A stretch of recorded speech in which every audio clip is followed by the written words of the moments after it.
اگر آپ اپنی زندگی خوبصورت بنانا چاہتے ہیں تو لوگوں پر توجہ دینے کی بجائے خود پر توجہ دیں۔ ناکامی کا منہ انسان کو اس وقت دیکھنا پڑتا ہے جب ہم کامیابی کے حصول کے لیے اپنے اللہ کے اصول توڑ دیتے ہیں۔ خوشی تب آتی ہے جب آپ اپنی پریشانیوں کی شکایت کرنا چھوڑ دیں اور جو پریشانیاں آپ کو نہیں ہیں ان پر اللہ کا شکر ادا کریں۔ کچھ لوگوں کی فطرت پرندوں کی طرح ہوتی ہے، جہاں دانا وہیں ٹھکانا۔ کوشش کریں رشتوں میں مخلص رہیں۔ شکلیں صورتیں اہم نہیں ہوتیں، اعمال اہم ہوتے ہیں، نیتیں اہم ہوتی ہیں۔ غصے میں بات کرنے سے گریز کریں۔ آپ کی باتیں درست ہو سکتی ہیں لیکن آپ کا انداز غلط ہو جاتا ہے اور آپ بہت کچھ کھو سکتے ہیں۔ اپنے اندر کی گندگی کو دوسروں میں تلاش کرنے کو شک کہتے ہیں۔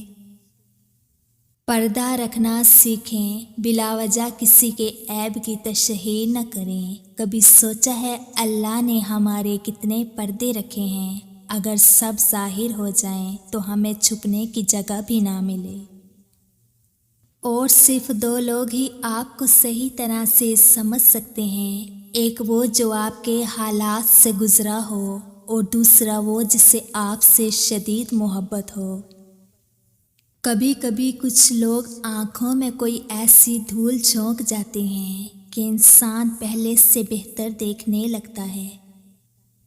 زندگی کی سب سے زیادہ بڑی اذیت کسی لاپرواہ انسان کا انتظار ہوتا ہے۔ کھانے کے بعد اپنی ماں، بیوی یا بہن کو ایک نیک لفظ بولو تاکہ انہیں یہ محسوس نہ ہو کہ وہ اونٹ اور گائے کو چارہ فراہم کر رہی ہیں۔ عروج کے وقت اگر رویہ اچھا اور لہجہ شائستہ ہو تو زوال کے وقت تکلیف کم ہوتی ہے۔ علم رکھنے والا اس پر عمل نہ کرے تو وہ ایک بیمار کی مانند ہے جس کے پاس دوا ہے لیکن وہ استعمال نہیں کرتا۔ نیکی کا زمانہ ہو یا نہ ہو لیکن زمانے کو نیکی کی ضرورت ہمیشہ رہتی ہے۔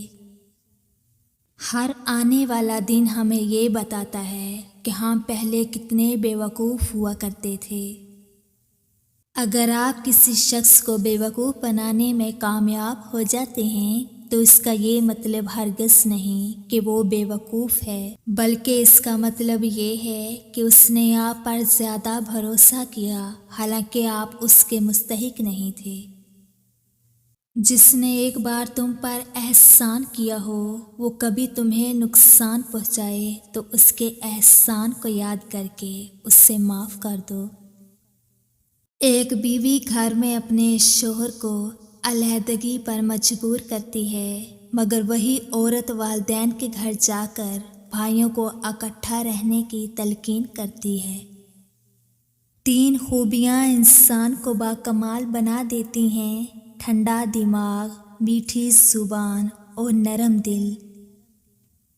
جب دشمن آپ کے رازوں سے واقف ہونے لگے تو سمجھ لیں دوست منافق ہے۔ زندگی جب کبھی آپ پر تنگ ہونے لگے تو کسی بھی ایسے انسان کی مدد کیجیے جسے آپ جانتے تک نہ ہوں۔